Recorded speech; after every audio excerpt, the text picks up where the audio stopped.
In the frenzied chaos of Terminal C, as flight announcements buzzed and coffee cups clinked on countertops, a single figure stood motionless.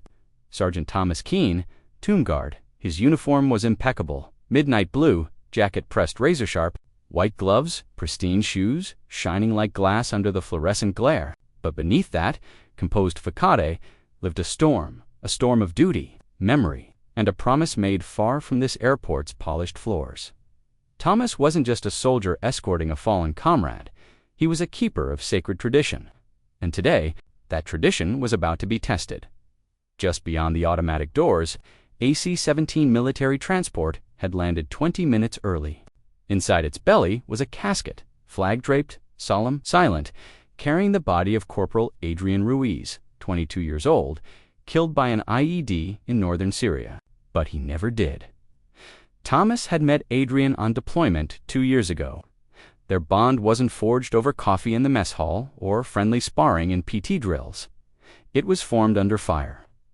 During a mortar attack, Adrian had pulled Thomas back into cover, risking his own life in the process.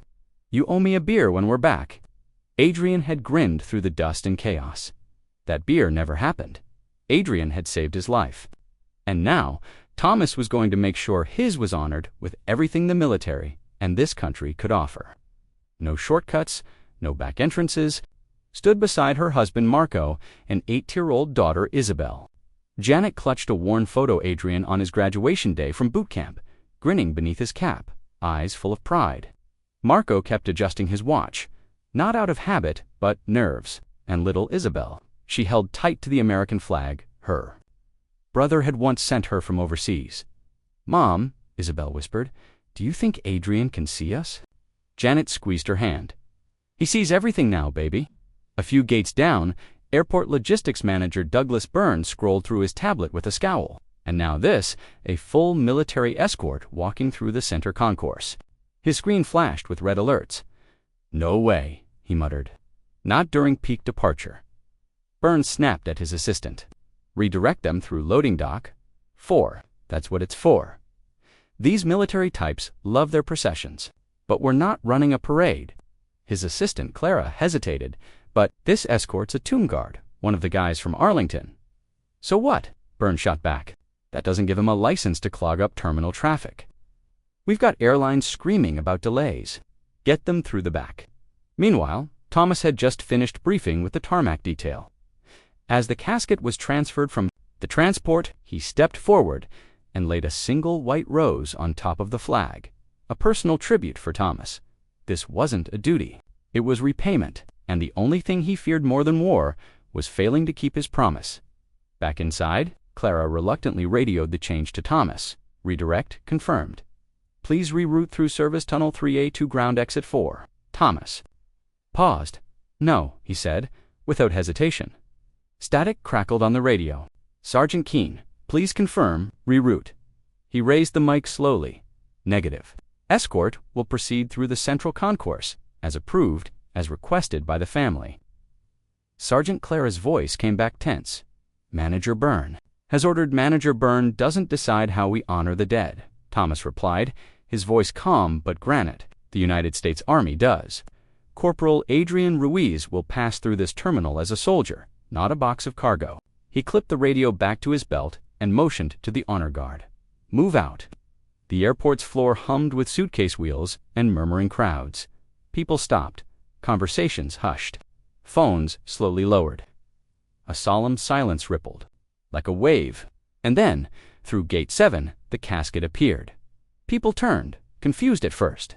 Why was a military procession cutting through the terminal? But when they saw the flag, when they saw the tomb guard stride, sharp and deliberate, everything shifted. A woman lowered her phone and placed a hand over her heart.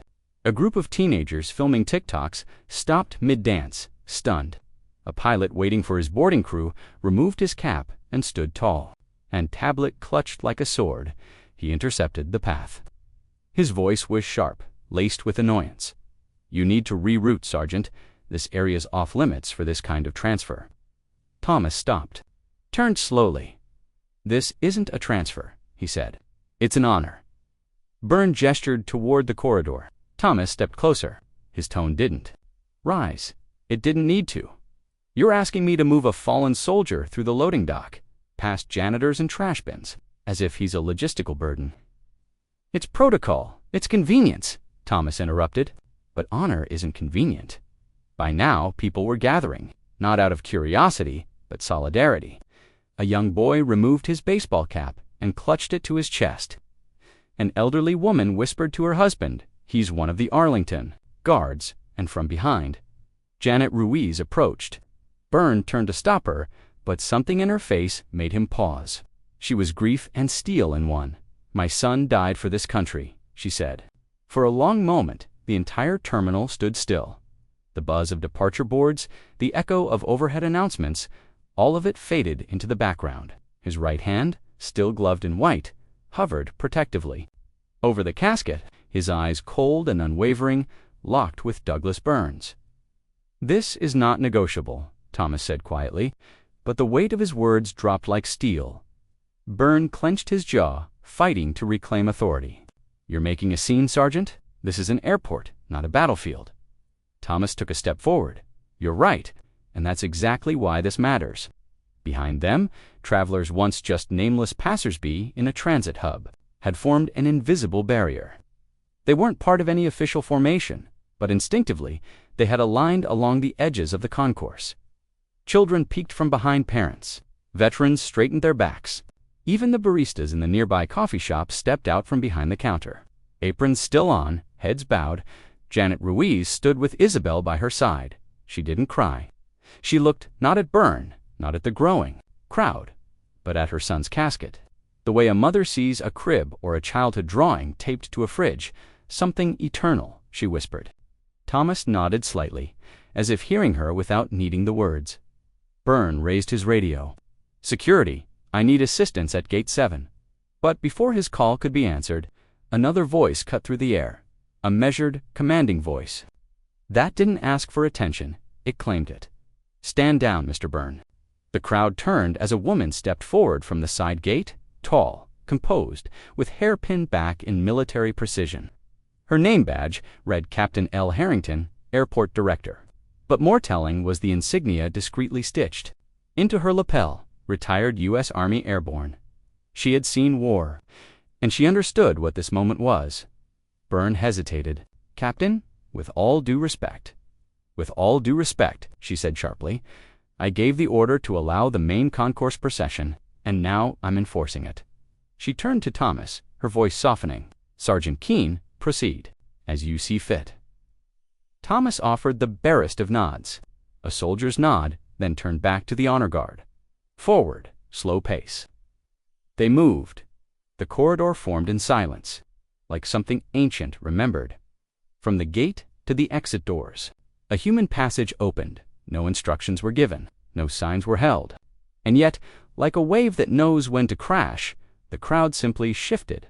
The casket, swathed in the American flag, glided forward. One held the handle of the cart, the other rested gently near the base of the flag. Janet and Marco followed behind. Isabel, clutching her tiny flag, marched beside them, mimicking the soldier's pace with childlike sincerity. A little boy asked his mother in a whisper, "Why is everyone so quiet?" She answered with a hush in her tone, "Because this is how we say thank you." As the procession reached the midpoint of the concourse, something incredible happened. A pilot in full uniform stepped out from his gate, snapped to attention, and saluted. Then a janitor set down his mop and removed. His cap, a gate agent, teary-eyed, covered her heart. Bit by bit, the entire terminal stood as one, not passengers or staff, not customers or workers, but citizens. Citizens watching a hero come home. The silence was reverent, sacred. Even the airport's automated announcements seemed to pause. Or at least, they were ignored then.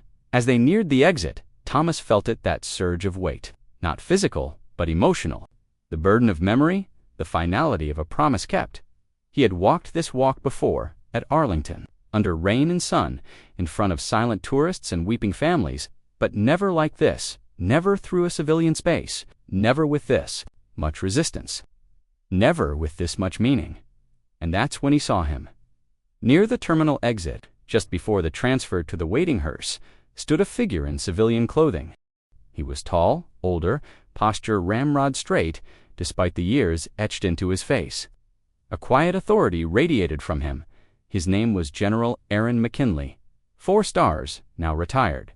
But in his eyes, battle-tested and fatherly, burned a flame that hadn't dimmed. Thomas's stride didn't falter, but his eyes flickered, just once, toward the man. General McKinley stepped forward. He didn't salute. He didn't speak. He simply stood. And when the casket passed, he bowed his head. No pomp, no speech. Just one warrior honoring another. Thomas understood then. Adrian's sacrifice had rippled outward. What began as a conflict of protocol had become a national moment of reflection. One man's stand had reminded everyone, from civilians to generals, what it means to honor the fallen. As the hearse door opened and the honor guard carefully lifted the casket inside, the sunlight hit the flag just right, casting a soft red-white-blue hue across the faces of those who watched. Isabel stepped forward and placed her flag drawing on the casket. Just a little piece of paper, folded 3 times. But Thomas knew it weighed more than gold. Captain Harrington stepped beside Byrne. Her voice was low. "You saw a delay," she said. He saw a promise. Byrne didn't respond, but his eyes, finally, dropped in quiet recognition. Thomas turned to the family. Janet took his hand in both of hers. "You brought him home, right?" she said. Thomas didn't speak, but he didn't have to. Some promises don't need words. Some salutes are made with silence. The sun outside had begun to dip low in the sky, casting a golden hue across the tarmac. The procession had reached its end. The hearse sat waiting, black and solemn, reflecting the quiet reverence that had now enveloped the terminal. Corporal Adrian Ruiz was about to take the final leg of his journey. Not alone, not forgotten, and not hidden from the world he served. Thomas Keene stood beside the casket, his posture still rigid, but his breathing slightly heavier. The crowd had not moved. Dozens of passengers, airport staff, and strangers who had been in the terminal simply remained, as if instinct told them this moment deserved more than a passing glance.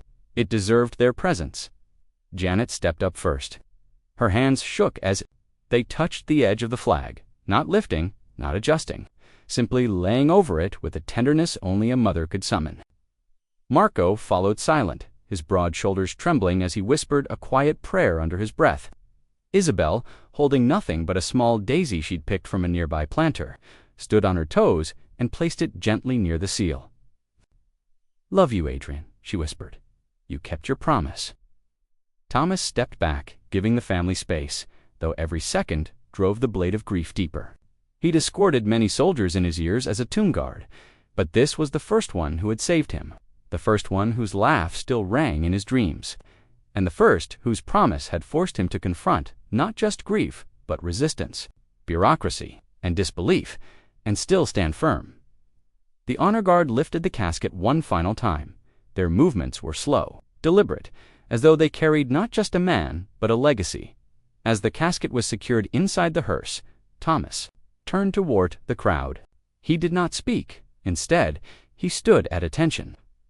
Slowly, he raised his right hand and saluted, a salute so sharp, so full of purpose, that the silence around him seemed to deepen further.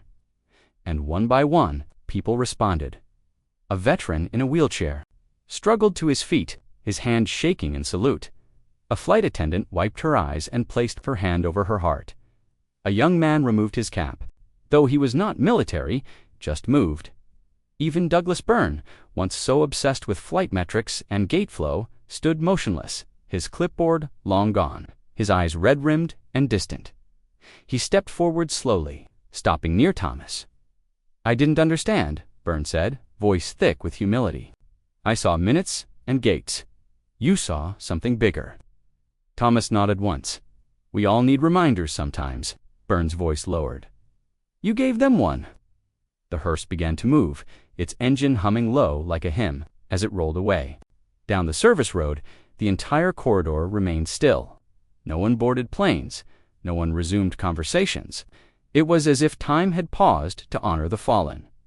Janet placed her hand on Thomas's arm. "Where are you headed now, Sergeant?" Thomas looked at her, and for the first time all day, his composure cracked just slightly. "Back to Arlington," he said. "There's a watch to keep, The drive to Arlington was silent. Thomas rode separately in an escort vehicle, the folded flag now secured, the family following behind in quiet reverence, as the city lights gave way to the solemn white stones of Arlington National Cemetery. The weight of every step Thomas had taken came crashing in. Adrian's plot was nestled near the others, rows of markers, stretching like pages in a book written by sacrifice. The honor guard resumed formation. Taps played, crisp and mournful. The flag was folded precisely -13 folds, tight and perfect, before it was handed to Janet. When the final salute was given and the crowd dispersed, Thomas stayed behind, knelt not in ceremony, but in communion. "I brought you home," he whispered. "Just like I said." He remained there for a long time, long after the others had left, until the wind picked up and dusk settled like a blanket over the hills. Later that night, Thomas returned to the tomb of the unknown soldier.